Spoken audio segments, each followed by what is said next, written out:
오늘 우리에게 주시는 하나님의 말씀입니다. 신약성경 베드로후서 3장 8절로 14절입니다. 신약성경 베드로후서 3장 8절로 14절 말씀을 한 목소리로 봉독합니다. 사랑하는 자들아, 주께는 하루가 천년 같고 천년이 하루 같다는 이 한 가지를 잊지 말라. 주의 약속은 어떤 일이 더디다고 생각하는 것 같이 더딘 것이 아니라 오직 주께서는 너희를 대하여 오래 참으사 아무도 멸망하지 아니하고 다 회개하기에 이르기를 원하시느니라. 그러나 주의 날이 도둑같이 오리니 그날은 하늘이 큰 소리로 떠나가고 물질이 뜨거운 불에 풀어지고 땅과 그 중에 있는 모든 일이 드러나리로다. 이 모든 것이 이렇게 풀어지리니 너희가 어떠한 사람이 되어야 마땅하냐? 거룩한 행실과 경건함으로 하나님의 날이 임하시기를 바라보고 간절히 사모하라. 그날에 하늘이 불에 타서 풀어지고 물질이 뜨거운 불에 녹아지려니와 우리는 그의 약속한 대로 의가 있는 곳인 새하늘과 새 땅을 바라보도다. 그러므로 사랑하는 자들아, 너희가 이것을 바라보나니 주 앞에서 점도 없고 흠도 없이 평강 가운데서 나타나기를 힘쓰라. 아멘. 할렐루야. 오늘도 이렇게 눈이 많이 내리는데 참여하신 여러분들을 환영합니다. 올해 옆에 있는 사람 인사는 새해 복 많이 받으세요. 앞뒤로 인사하면서 은혜 받읍시다.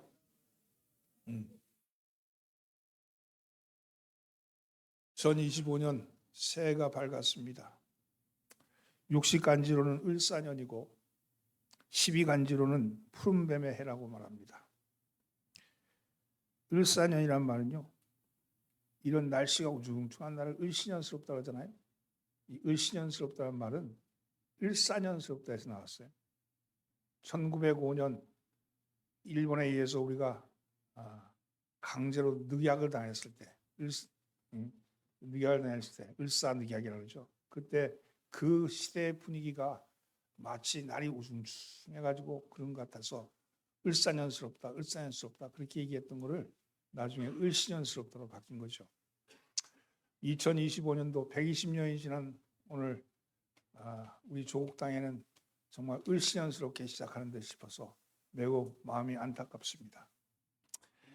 그러나 이런 것도 다 지나고 나면 또 역사의 한 장이 되겠죠.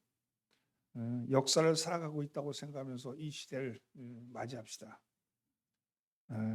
말 그대로 다사다난했던 2024년을 기억의 책장 속에 집어넣고 새해에는 새 마음으로 비록 을씨년스럽게 시작하지만 올 연말에는 희망이 밝아오는 그런 날로 만들어가는 것이 우리가 또 해야 할 역할 아니겠습니까? 한 청년이 강둑에 앉아서 밤을 지새면서 강을 쳐다보고 있었습니다. 청년은 콧노래를 부르면서 재미삼아 손에 잡히는 대로 쌓여있는 돌멩이를 하나씩 둘씩 강물에 던지고 있었습니다.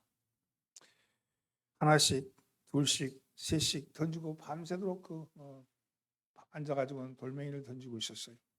드디어 새벽이 밝아오고 사위가 환하게 밝아오기 시작합니다. 청년은 남아있던 마지막 돌멩이를 던지려다가 문득 그 손에 쥔 돌멩이를 쳐다봤더니 아니 이게 웬일입니까? 손에 잡혀있는 것은 돌멩이가 아니라 금덩어리였습니다. 그는 밤새도록 그 귀중한 금을 강속에 던져버린 것이죠. 그리고 우리도 지금 이 청년처럼 흘러가는 2025년이라는 시간의 강둑에 앉아 있습니다.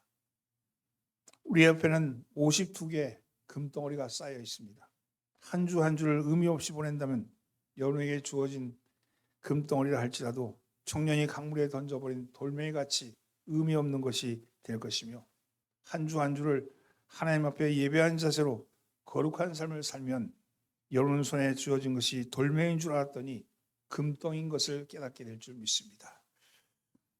분명한 목적을 가지고 사는 사람에게는 다른 사람에게는 의미 없이 보이는 것도 황금 같은 가치로 다가옵니다. 시간은 금이라고 말하지만 시간만큼 사람에게 공평하게 주어진 것은 없습니다. 하나님은 모든 사람에게 하루 24시간은 공평한 시간을 주셨습니다. 그리고 그 주어진 시간을 살아가는 삶의 모습들은 모두가 같아 보입니다. 마치 사람이 태어날 때는 다 같은 모습으로 나와서 하루 24시간, 한 달 31일, 1년 12달 같은 시간을 살아가다가 그러다가 수명이 다하면 이 세상에 올 때처럼 아무것도 가진 것이 없이 그렇게 가는 거죠. 가난한 자나 부한 자나 힘 있는 자나 힘이 없는 자나 다 같은 모습으로 가는 것과 같습니다. 그러나 이것은 그냥 생물적인 사람의 겉모습이고 실제로 살아가면서 그 사람이 어떤 동기로, 어떤 목적으로, 어떤 생각으로 사느냐에 따라서 그의 생애의 평가는 엄청나게 다르다는 거죠. 같은 시간이라도 그 시간을 의미를 가지고 사느냐 아니면 그 시간에 대해서 별 의미 없이 지내느냐에 따라서 다르다는 겁니다. 근데 시간이라 해서 다 같은 시간이 아니라는 겁니다. 우리가 느끼는 시간 가운데는요, 물리적인 시간이 있고 심리적인 시간이 있는데 물리적 시간은 같은데 심리적 시간이 다르다는 겁니다. 물리적 시간으로 2000년 1월 1일이나 1999년 12월 30일이나 똑같은 24시간이죠. 그러나 1년 365일 24시간 물리적인 현상에는 변화가 없지만 심리적인 시간은 다릅니다. 24시간 사이에 1세기가 바뀐 거죠. 1세기가 바뀐. 똑같은 장소에서 똑같이 앉아있다 할지라도 그 시간에 대한 느낌은 다르다는 겁니다. 사랑하는 여인과 함께 있는 시간과 빚쟁이와 함께 있는 한 시간과는 완전히 시간이 틀린 거죠. 사랑하는 여인과 함께하는 한 시간은 언제 시간이 가는지 모르고 지나가지만 빚쟁이와 함께하는 시간은 일각이 여삼추죠. 얼마나 어렵고 곤욕스럽겠습니까? 오늘 이 자리에 와서 예배 참석한 여러분들도 같은 자리 같은 시간에 예배를 드리지만 그 느낌은 각자 다를 것입니다. 같은 시대를 살아온 사람들이 그 시대를 평가하는 것도 다르다는 거죠. 어떤 사람은 아주 지루한 한 해였어. 정말 힘든 한 해였어. 이렇게 말할 것이고 어떤 사람은 참 보람찬 한 해였어. 정말 내 인생에 빛나는 한 해였어. 이렇게 말할 겁니다. 이것은 시간에 대한 심리적 이해가 서로 다르기 때문에 그렇죠. 그런데 이런 물리적 시간이나 심리적 시간보다 한 차원 더 높은 시간의 차원이 있습니다. 그것은 바로 하나님이 보시는 시간입니다. 하나님은 시간을 어떻게 보실까? 하나님은 시간을 어떻게 보고 계실까? 8절 말씀 함께 봉독합니다. 사랑하는 자들아 주께는 하루가 천년 같고 천년이 하루 같다는 이 한 가지를 잊지 말라. 사랑하는 자들아 주께는 하루가 천년 같고 천년이 하루 같던 이 한 가지를 잊지 말라. 하루가 천년 같고 천년이 하루 같다. 이것이 바로 하나님의 시간 이해입니다. 이 말씀은 무엇을 뜻하는 걸까요? 한마디로 말하면요, 하나님의 마음을 표현하는 겁니다. 여기 한 사람이 있습니다. 그 사람이 나라고 생각해 보세요. 근데 이 나를 향한 하나님은 어떤 마음을 가지고 계실까? 하나님은 구원받은 나를 당신의 나라, 은혜의 나라로 부르셔서 영원한 생명을 누리게 해주고 싶은 마음이 있습니다. 그런데 때가 정해져 있어요. 때가. 재림의 날, 바로 그 날을 기다리는 마음이 바로 천년이 하루 같다는 거죠. 천년이 하루가 천년 같다는 말이죠. 하루 보내는 것이 천년같이 그렇게 기다림의 시간이 오래 걸린 것 같고 그리고 그러나 아직 세상에서 구원받지 못한 영혼은 너무도 많죠.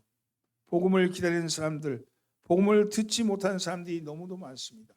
복음에 대한 이해가 안 되는 사람들, 그냥 겉으로 보이는 복음, 그 예수 믿고 구원받자, 그게 아니고 그 깊이에 있는 그 진실한 의미를 깨닫지 못하는 사람들, 그런 사람들이 너무도 많습니다. 죽은 권세에 묶여있는 그 영혼에게 생명의 기회를 허락하고 싶은데 그래서 모든 영혼이 영원한 생명을 누리게 하고 싶은 마음이 하나님의 마음인데 심판의 날이 정해져 있다는 거예요. 심판의 때를 늦추고자 하는 마음, 그것이 천년이 하루 같다는 거죠. 그렇게 빨리빨리 때가 빨라지고 있다. 때가 빨리 오고 있다는 겁니다. 구원받을 사람의 수는 다 채우지 못했는데 심판의 때는 빨리빨리 다가온다는 겁니다. 하나님 편에서 보면 구원받을 영혼은 많은데 시간이 없다는 거예요. 그것이 바로 9절에서 우리 하나님의 마음을 설명하고 있습니다. 9절 말씀 함께 봉독합니다. 주의 약속은 어떤 이에 더디다고 생각하는 같이 더딘 것이 아니라 오직 주께서는 너희를 대하여 오래 참으사 아무도 멸망하지 아니하고 다 회개하기에 이르기를 원하시느니라. 이것이 하나님의 마음입니다. 우리는 이제 구원을 받았으니 종말이여 빨리 오시옵소서. 이제 빨리 가서 영생을 누리게 해주십시오. 이렇게 말하고 싶은데, 근데 주님은 그래서 주님의 약속이 더디다고 생각했지만 모든 삶의 회개까지 기다리시는 하나님의 마음은 천년이 하루 같은 마음이라는 겁니다. 그래서 이것이 하나님의 마음이다 이렇게 말하죠. 그렇다면 이 하나님의 시간의 기준은 어디일까요? 하나님은 어떤 기준으로 시간을 재고 계실까요? 이것은 주님이 약속한 나라, 새하늘과 새 땅, 곧 하나님의 나라를 의미합니다. 13절 말씀 함께 봉독합니다. 우리는 그의 약속대로 의에 있는 곳인 새하늘과 새 땅을 바라보도다. 하나님은 당신의 자녀에게 새하늘과 새 땅을 약속하셨습니다. 그리고 그곳에서 모든 인간이 함께 영생을 누리기를 원하십니다. 엄밀한 의미로 하나님이 구원받은 우리에게 이 땅에 살도록 물리적 시간을 허락한 것은 이 땅에서 잘 먹고 잘 살라고 허락하신 것이 아니라는 거예요. 하나님의 약속인 새하늘과 새 땅을 바라보고 심판 때가 되기 전에 영혼 구원의 사명을 완수하라고 허락해 주신 시간이라는 겁니다. 그래서 이 땅의 시간은 영원한 것이 아니라고, 이 땅의 시간은 마지막이 있고 끝이 있다고 분명히 말씀하고 있습니다.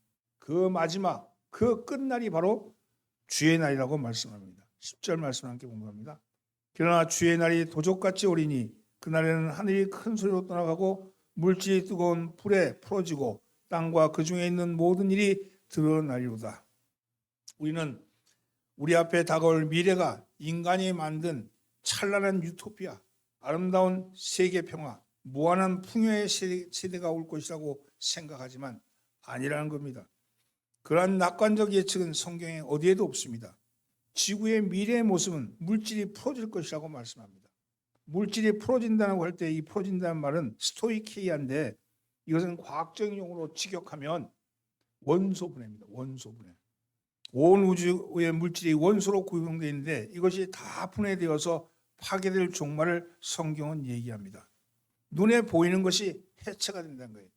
여러분, 땅과 그 중에 있는 모든 일이 드러난다고 얘기합니다. 보이지 않는 것이 보여지게 될 것이라고 말하죠. 여러분, 제가 늘 얘기해요. 땅은 보이는 세계를 의미해요. 하늘은 보이지 않는 세계를 의미해요. 이 세상과 저 세상이 있는 게 아니에요. 이 세상과 저 세상 이원론적인 플라톤의 이원론적인 이 세상이 있고 저 세상이 있는 게 아니에요. 하늘과 땅의 세계가 있는 거예요. 하늘의 세계는 뭐냐? 하늘의 세계는 보이지 않는 세계. 땅의 세계는 뭐예요? 보이는 세계. 하나님은 천지, 보이는 세계와 보이지 않는 세계를 만드셨어요. 그런데 인간은요? 인간은 이 하나의 세계예요. 이거 완전한 세계예요. 하늘과 땅은 완전한, 보이는 것과 보이지 않는 것이 완전한 세계인 거예요. 그런데 인간은 땅의 세계만을 가지고 사는 거예요. 하늘의 세계를 무시하고 하늘의 세계를 인정하지 않는 거예요. 하늘의 세계를 몰라보는 거예요. 하늘의 세계는 여전히 있는데 땅의 세계만을 가지고 이것이 맞다 저렇다 틀리다 얘기하고 마치 땅의 세계를 가지고 이 세상 저 세상 나눠서 이분론적으로 만드는데 하나님은 이 세상 만드시고 저 세상 만드시지 않으셨어요. 하늘의 세계, 땅의 세계 그 하나가 통합된 세계를 만드신 거예요. 그것이 하나의 세계거든요. 근데 때가 되면 하나님의 때가 되면 지금 있는 땅, 그 땅은요 풀어진다 그랬어요. 풀어지고 새하늘과 새 땅, 이미 만들어 두신 새하늘과 새 땅이 우리에게 도래한다는 겁니다. 그리고 거기에 들어갈 사람들은 구원받은 우리들은 그곳으로 들어간다는 거예요. 그게 뭐냐면 영원한 생명을 가진 자들이 들어간다는 거예요. 영원한 생명은 어떤 겁니까?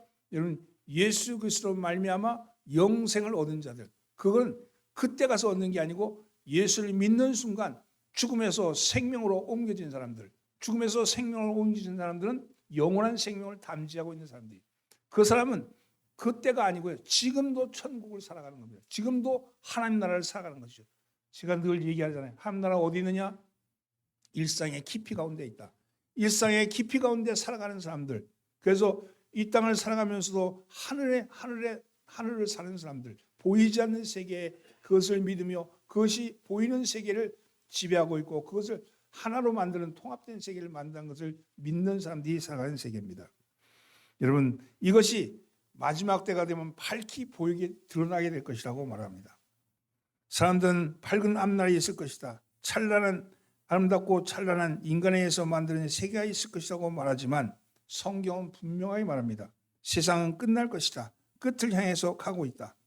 또 사람들은 지식이 발달하고 과학이 발달하면 오래오래 무병장수할 것이라고 말하지만 성경은 분명히 말합니다. 사람은 다 죽을 것이다. 그리고 심판 때에 서게 될 것이라고 말씀합니다. 여러분들은 어떤 말이 맞는지를 생각해 주십시오. 신앙적인 관점에서 보면 오늘 우리에게 주어진 2025년이라는 물리적인 시간이란 하나님의 관점에서 보면 하나님의 인내의 결과라고 얘기합니다. 하나님은 오래오래 참으신 결과 우리에게 새로운 한 해를 허락하신 겁니다. 하나님의 사랑 안에서 내게 새로운 한 해가 주어진 겁니다. 시간이라는 것이 그저 주어지는 것이 아니라 의미를 부여하고 주어진 것입니다. 그렇다면 이 시간을 어떻게 살아야 할까 하는 거죠. 11절 말씀을 함께 봉독합니다. 이 모든 것이 이렇게 풀어지리니 너희가 어떠한 사람이 되어야 마땅하냐. 거룩한 행실과 경건함. 여러분, 거룩한 행실과 경건함으로 사셔야 합니다. 따라서 거룩한 행실과 경건함으로 살자. 거룩한 행실과 경건함으로 살아야 합니다. 이 거룩한이라는 말은요, 악으로부터 떠나는 상태, 하나님적으로 헌신하는 상태를 거룩함이라고 얘기합니다. 따라서 악을 미워하고 죄에 대해서 도무지 근처에도 가기를 싫어하는 삶의 자세가 바로 거룩한 행실입니다. 또한 경건함이란 하나님을 닮아가며 섬기는 것을 말합니다.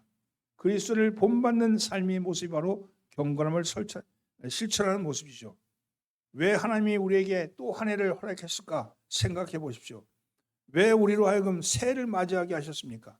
작년보다 더 거룩하게 살라고, 작년보다 더 경건하라고, 작년보다 더 성숙하라고, 하나님의 자녀답게 변화하라고, 성화되어 가라고 그렇게 우리에게 허락한 날이라는 사실이죠. 그러므로 사랑하는 성도 여러분, 2025년도에는요, 열처녀가 기름을 모으는 마음으로, 신랑을 기다리는 신부의 마음으로 매사에 경건함과 거룩한 행실을 유지하시기를 예수님으로 축원합니다. 우리에게 주어진 이 물리적인 시간, 이 1년이라는 물리적인 시간을 어떻게 살아야 할까요? 따라서 하나님을 간절히 사모하며 살자. 12절 말씀 함께 봉독합니다. 하나님의 날이 임하기를 바라보고 간절히 사모하라. 그날에 하늘이 불에 타서 풀어지고 물질이 뜨거운 불에 녹아지려니와.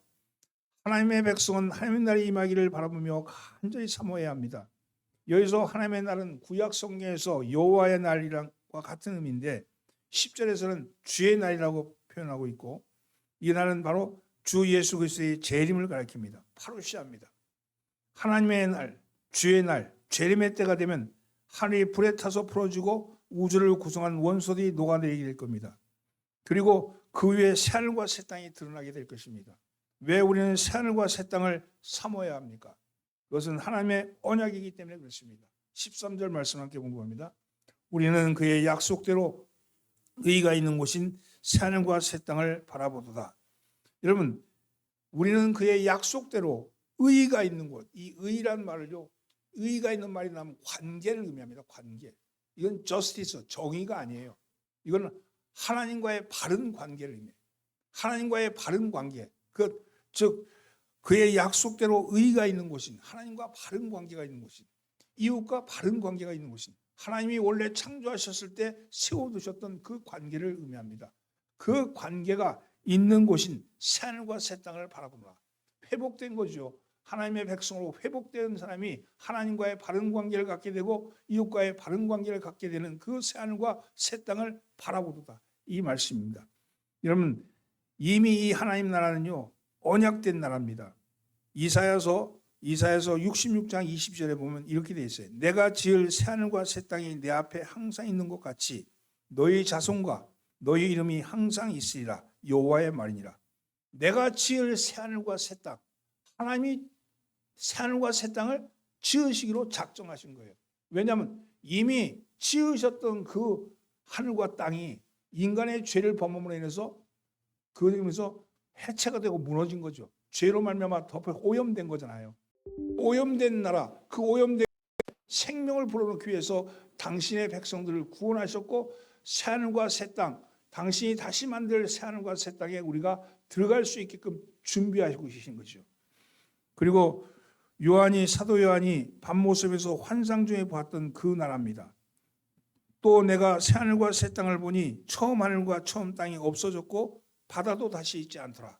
처음 하늘과 처음 땅, 하나님이 처음 창조했던 그 땅이 없어졌다 그랬어요. 그리고 바다도 없다는, 바다는 혼돈을 상징합니다. 혼돈이 사라졌다는 거예요. 여러분, 새하늘과 새 땅을 본 거죠. 우리는 바로 우리에게 주시겠다고 언약한, 약속한 바로 그 새하늘과 새 땅을 사모하셔야 합니다. 멀어져가는 세상, 늙어가는 몸에 대하여 낙심하지 말고 이 세상에서 집착하지 말고 오히려 가까이 오는 저 하나님의 나라, 그 약속한 새하늘과 새 땅을 바라보면서 미래를 기대하는 마음으로 살아가야 합니다. 그렇게 사는 것이 그리스도인이 살아가야 할 마땅한 길이라고 말씀하는 겁니다. 성경에 말씀하시는 이 말씀은 우리의 생각 속에 있는 게 아니에요. 하나님 중심적으로 있는 겁니다. 하나님이 만드시는 나라지 우리의 생각 속에서 이루어지는 나라가 아니라는 겁니다. 끝으로 새하늘과 새 땅은 진정한 주인이 되기 위해서는 어떻게 해야 되느냐? 마음속에 성결한 평강을 누려야 합니다. 그래서 성결한 평강을 누리자. 14절 말씀 함께 공부합니다. 그러므로 사랑하는 자들아 너희가 이것을 바라보나니 주 앞에서 점도 없고 흠도 없이 평강 가운데 나타나기를 힘쓰라. 너희가 이것을 바라본다는 이것이 무엇일까요? 바로 새하늘과 새 땅입니다. 즉 우리에게 주어질 하나님의 나라입니다. 이제 하나님 나라의 진정한 주인이 되기 위해서는 주인다운 모습으로 삶의 방식을 바꾸라고 얘기합니다. 점도 없고 흠도 없이. 이 말씀은 거짓 교사들이나 사기꾼들에게 미혹되고 방종하는 삶과 대조하는 삶을 말하죠. 점도 없고 흠도 없다는 것은 재림을 소망하는 자가 살아가야 될 삶의 모습입니다. 이걸 한마디로 해서 성결한 삶을 산다는 거죠. 이러한 삶의 기준은 세상의 그 어떤 것이 아니라 바로 예수의 의에 의해요. 예수의 의. 점도 없고 흠도 없는 삶이 바로 예수님의 의, 예수님이 하나님과의 관계를 맺었던 그 삶의 모습. 예수님의 의라는 건 관계라고 했잖아요. 의는 하나님과 어떤 관계를 맺고 있느냐, 이것이 매우 중요하죠. 아버지와 아들의 관계를 맺듯이 우리 또한 하나님을 아버지라고 부르잖아요. 바로 그러한 모습으로 살아가는 겁니다. 그래서 점도 없고 흠도 없는 것이 평강 가운데 나타나기라고 힘쓰라는 말씀은 이건 뭘 얘기하냐면 하나님의 의로운 관계가 점도 없고 흠도 없는 그 성결한 모습이 우리 가운데 나타나는데 어떻게 나타나면 평강 가운데 나타난다는 거예요. 여러분 쉽게 말해서 이 세상의 방식, 이 세상의 테크닉으로 살면 결국 점도 없고 흠도 없는 사람이 되지 못합니다. 결국 이 세상의 테크닉, 이 세상의 방식, 세계관으로 살면 그거는 점이 있고 흠이 있게 된다는 거예요. 왜냐하면 이 세상의 방식이라는 것은 결국 싸움을 통한 쟁취이기 때문에 그렇습니다. 이 세상을 구성하는 세계관, 삶의 원리는 약육강식, 자연도태입니다. 누가 힘이 세느냐에 따라서 이게 먹는 세상이잖아요. 먹히지 못하면 도태되고 맙니다.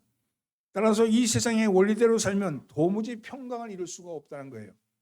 그러므로 이 말씀은 삶의 방식을 투쟁과 쟁취에 의한 평강, 전쟁을 통한 평화라는 방식에서 하나님의 방식으로 바꾸라는 겁니다.